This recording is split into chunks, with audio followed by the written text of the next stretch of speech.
린다이 KCS 회장이 뉴욕시의원 23선거구 출마 기자회견을 열었습니다.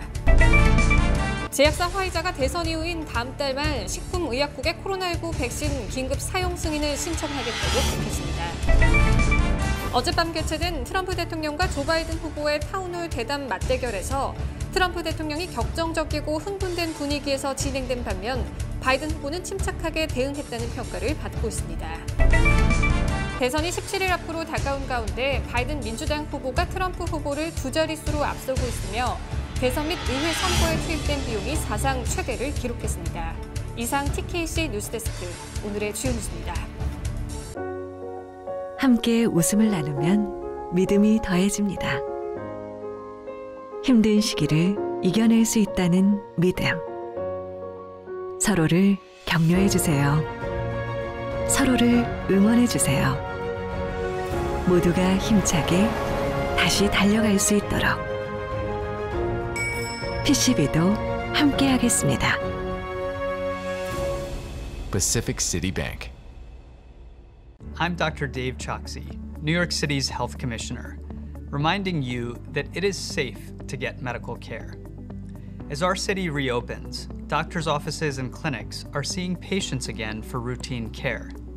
Now is the time to seek the care that we all need, but we may have put on hold. To go for annual health exams and to receive routine vaccinations, like for the flu. To see our doctor, to manage chronic illness, and to get screened for cancer or other health conditions, like diabetes or depression. And to make sure that our children are getting their well visits, lead tests, and scheduled vaccinations. Routine medical care keeps us healthy and safe. If you have symptoms of COVID-19, tell your doctor before you arrive, and wear a face covering, always. If you need a doctor, call 311.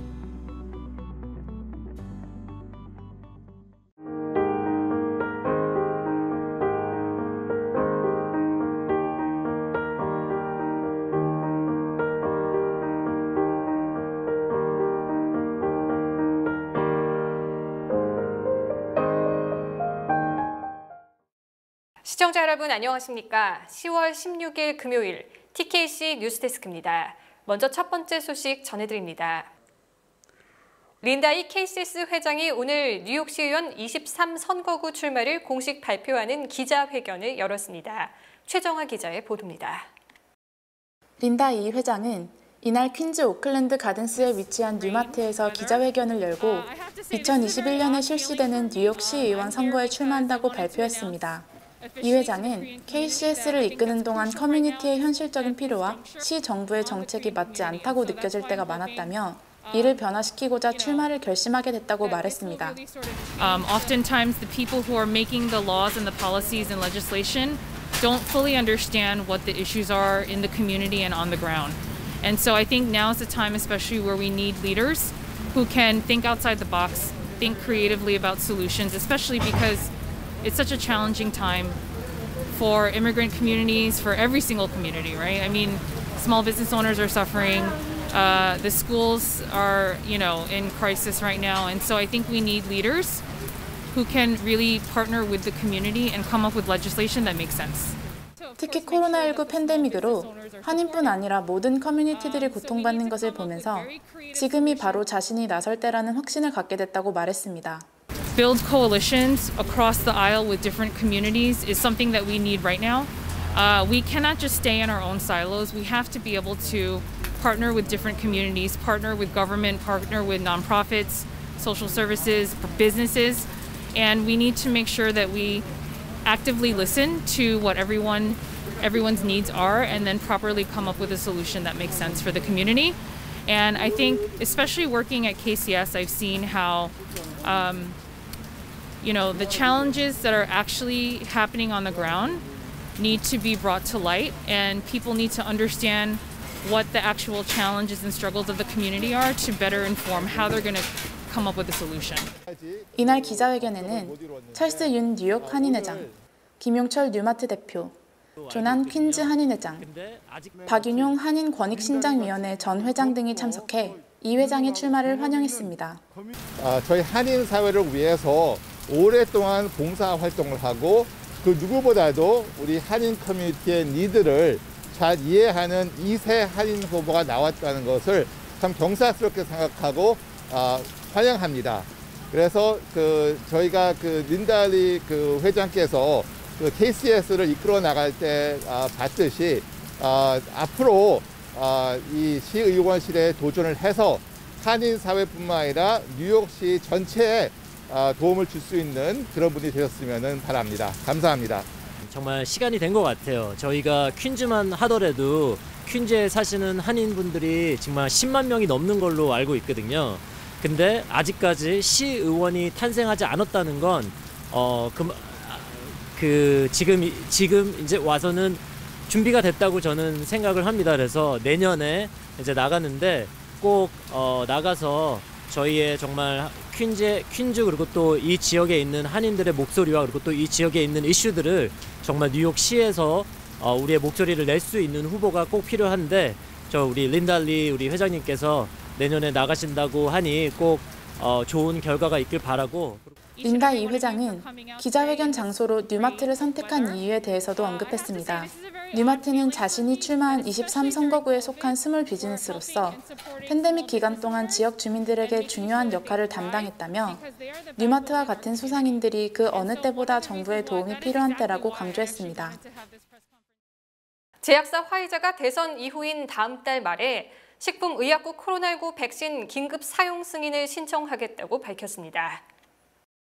16일 앨버트 불라 화이자 최고 경영자는 홈페이지에 올린 글에서 공중보건 투명성의 중요함을 고려할 때 화이자와 파트너인 바이오엔텍의 백신 개발 일정에 대해 보다 명확한 정보를 제공하고 싶다고 썼습니다.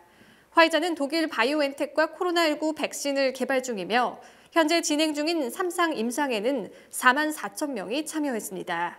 화이자는 다른 모든 백신과 마찬가지로 코로나19 백신 역시 공공에 사용할 승인을 얻으려면 3가지 요건을 충족해야 한다고 강조했습니다. 백신 효과, 안전성, 그리고 최상의 품질 기준에 따라 지속적으로 제조될 수 있다는 것을 입증해야 한다고 밝혔습니다. 어젯밤 개최된 트럼프 대통령과 조 바이든 후보의 타운홀 대담 맞대결에서 트럼프 대통령은 격정적이고 흥분된 분위기에서 진행된 반면 바이든 후보는 침착하게 대응했다는 평가를 받고 있습니다. 다니엘채 기자가 보도합니다. 트럼프 대통령은 어제 MBC 방송이 생중계한 대담에서 진행자와 날선 공방을 벌이며 격정적으로 대응, 좌충우돌하며 끊임없이 긴장감을 연출했습니다. 트럼프 대통령은 백인 우월주의자를 비난해달라는 질문에 당신은 늘 그 질문으로 시작한다. 나는 백인 우월주의를 비난한다. 됐나? 다음 질문은 뭐냐? 라고 받아쳤으나 극우 음모론 단체인 QAnon을 부정해달라는 질문에는 끝내 답하지 않았습니다. 또 트럼프 대통령이 마스크를 쓴 사람의 85%가 코로나19에 전염됐다고 말하자 진행자는 질병통제예방센터의 해당 논문에 그런 내용이 없다고 반박했습니다. 반면 바이든 후보는 연방대법관 증언 문제, 흑인 감금률을 증가시킨 법안에 서명한 전력 등 공격적 질문을 받았지만 진행자나 청중의 말을 끝까지 듣고 대체로 침착한 어조로 답변했습니다. 바이든 후보는 트럼프 대통령이 세계 폭력배들을 포용하고 있으며 김정은과 가장 친한 친구이며 북한이 더 많은 폭탄과 미사일을 갖게 됐다고 주장, 당선될 경우 북한에 강력한 제재를 가할 것임을 시사했습니다. 트럼프 대통령은 좌충우돌식 도발적 발언으로 긴장을 연출, 시청자들의 눈길을 잡은 반면 바이든 후보는 밋밋하게 진행됨으로써 토론의 질은 차치하고라도 당초 예상대로 맞대결에서 트럼프가 채널을 장악했다는 분석입니다. 또 트럼프 대통령은 고의로 계속 논란거리가 될 만한 답변을 함으로써 언론에 계속 자신의 이름이 보도될 수 있도록 유도한 것으로 풀이됩니다. 대선이 17일 앞으로 다가온 가운데 바이든 민주당 후보가 트럼프 후보를 2자릿수로 앞서고 있습니다. 대선 및 의회 선거에 투입된 비용도 사상 최대를 기록했습니다. 월스트리트저널과 MBC 방송이 9일부터 12일까지 실시한 여론조사에 따르면 바이든 후보는 53%의 지지율을 획득, 42%에 그친 트럼프 대통령을 11%포인트 앞섰습니다. 이는 지난달 말 첫 대선 토론 직후 실시된 여론조사의 격차가 14%포인트였음을 감안하면 격차가 줄어든 것입니다. 또 트럼프 대통령의 국정 수행 지지도는 44%를 기록, 트럼프 대통령이 적어도 국정 수행 지지도까지는 상승할 것으로 전망됩니다. 특히 경제를 잘 운영할 정당으로 공화당을 꼽은 유권자가 민주당 선택 유권자보다 13%포인트 높다는 점도 트럼프 대통령에게는 희망적 요소로 분석됩니다. 그러나 이번 조사 응답자의 62%는 나라가 잘못된 방향으로 가고 있다고 응답했고 58%는 나라 사정이 더 나빠졌다고 답변한 것은 바이든 후보에게 유리한 징조로 풀이됩니다.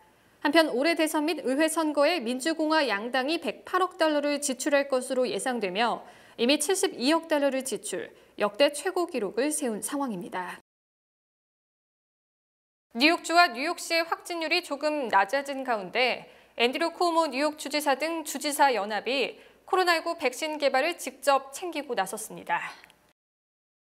앤드류 쿠오모 뉴욕 주지사는 주지사 연합 명의로 트럼프 대통령에게 서한을 보내 코로나19 백신 공급망 관리 및 배포 등에 대한 회의 개최를 요구했습니다. 또 뉴욕주 내 집단 감염 우려 지역인 옐로우 지역 학생들의 코로나19 검사를 위해 진단키트 20만 개를 공급하기로 했습니다.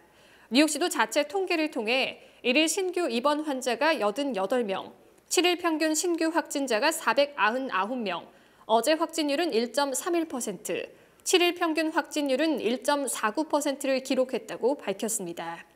드블라조 뉴욕시장은 뉴욕시의 인구당 검사 수는 독일 및 한국보다 많으며 지난 14일 식당과 술집 1,700개에 대한 단속을 실시, 25개소를 적발했다고 말했습니다. 또 뉴욕시 야외 식당이 내년 9월 말까지 허용되면 난방기 등을 설치할 수 있는 조례안이 어제 뉴욕시 의회를 통과함에 따라 드블라조 시장만 서명하면 조례가 시행되게 됩니다. 뉴저지주가 코로나19와 관련 전기와 수도, 가스는 물론 인터넷 서비스 요금 체납에 따른 서비스 중단을 금지시켰습니다. 필머피 뉴저지 주지사는 내년 3월 15일까지 사용료 미납을 이유로 전기와 수도, 가스 등 유틸리티 서비스와 인터넷 서비스 차단을 금지하는 행정명령에 서명했습니다. 또 코로나19 이후 지금까지 전기, 수도, 가스의 서비스를 중단시켰다면 다시 서비스를 제공하도록 명령했습니다. 특히 각 학교들이 대면 수업과 온라인 수업을 병행함에 따라 학생이 있는 가정의 인터넷 서비스는 요금 납부와 관계없이 인터넷 서비스가 제공됩니다. 케이블 회사도 인터넷이나 전화 서비스를 중단하기 전 고객에게 12개월 이상 분할 납부 등의 대안을 제시해야 합니다. 이처럼 뉴저지주는 인터넷 서비스 요금 체납 때도 서비스를 제공하도록 했으나 뉴욕주는 아직 인터넷 요금 체납에 따른 구제책은 마련되지 않고 있습니다. 코로나19에 따라 연방정부가 지원한 초기 부양 자금이 바닥나면서 빈곤층이 다시 크게 늘고 있습니다. 콜롬비아대 연구진은 지난 3월 국민 1인당 1,200달러 지급과 주당 600달러 연방 실업수당 지급 등 2조 달러 규모의 경기 부양법에 따른 지원금이 바닥나면서 지난 5월 이후 미국의 빈곤층 숫자가 800만 명 늘어났다고 밝혔습니다. 특히 흑인과 히스패닉이 빈곤층이 될 확률은 백인의 2배에 달하며 이들 인종은 코로나19로 폐업 명령을 받은 식당이나 호텔 등에 종사하는 인원이 많기 때문에 더욱 취약한 것으로 풀이됩니다. 또 이들의 거주 지역도 흑인들은 상대적으로 재정 보조가 적은 남부주에 사는 경우가 많고 히스패닉은 실업수당 등을 받을 자격이 없는 서류 미비자가 많은 것으로 드러났습니다. 특히 5월 이후 빈곤층 어린이가 250만 명 늘었으며 어린이는 빈곤 기간이 짧더라도 오랜 기간 영향을 미칠 수 있다는 점에서 더욱 심각한 문제라는 지적입니다. 한편 시카고대와 노터테임대 연구진도 최근 3개월 동안 미국 빈곤층이 600만 명 증가했다고 밝혔습니다. 비행기에서 코로나19에 감염될 위험이 거의 없다는 미 국방부 연구 결과가 나왔습니다.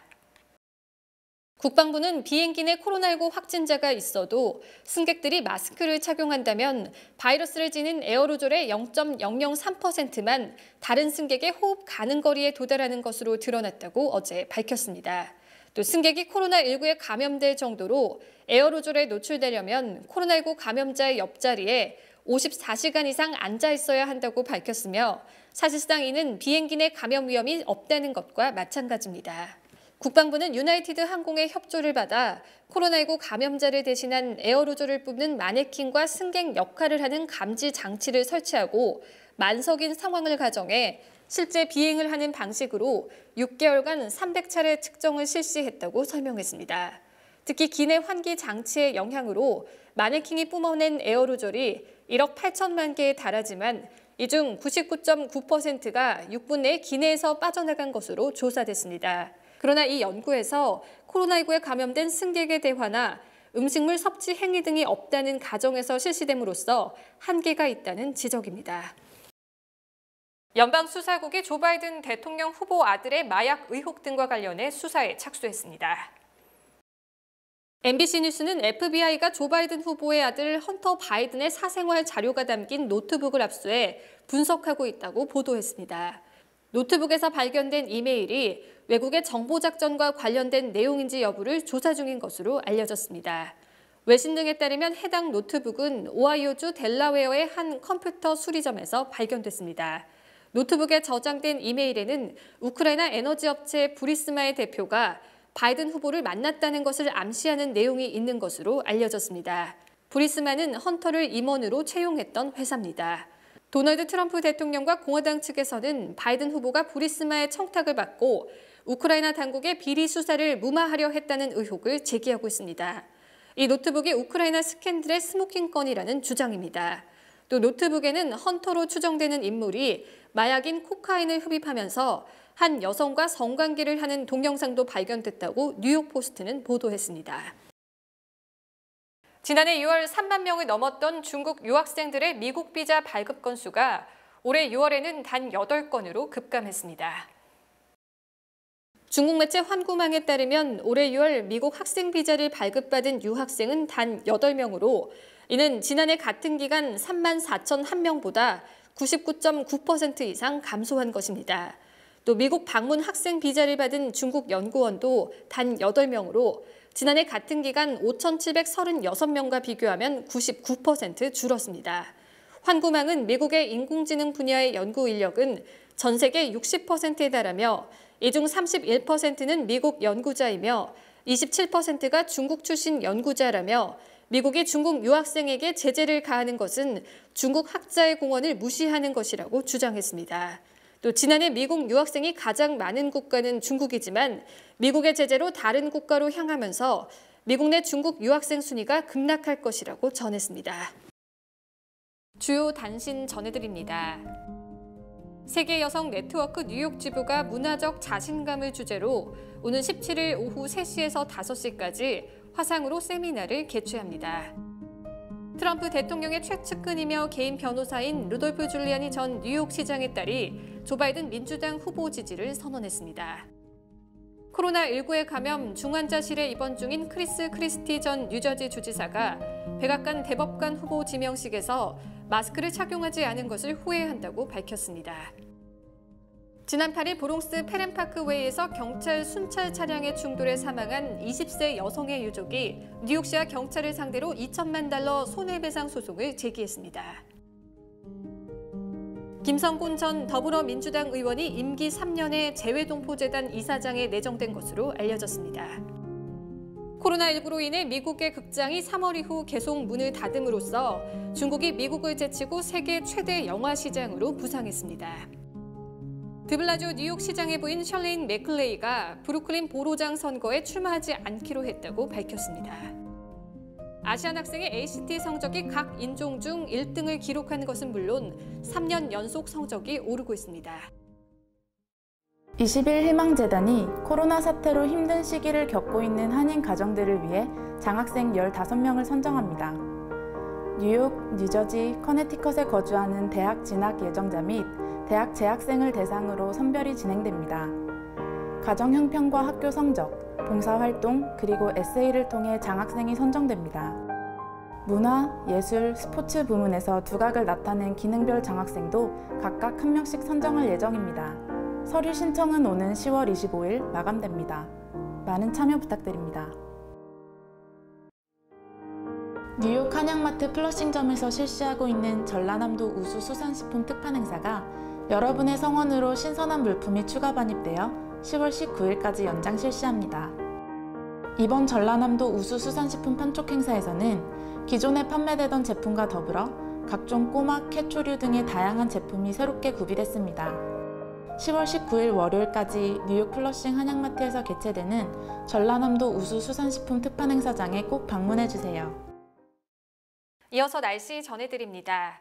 토요일인 내일은 맑은 날씨가 예상됩니다. 내일 낮 최고 기온은 61도, 밤 최저 기온은 46도입니다.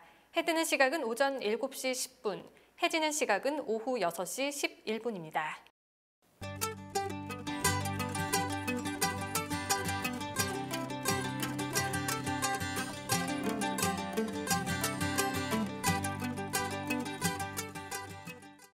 이상 10월 16일 금요일 TKC 뉴스를 마칩니다. 시청해주신 여러분 고맙습니다.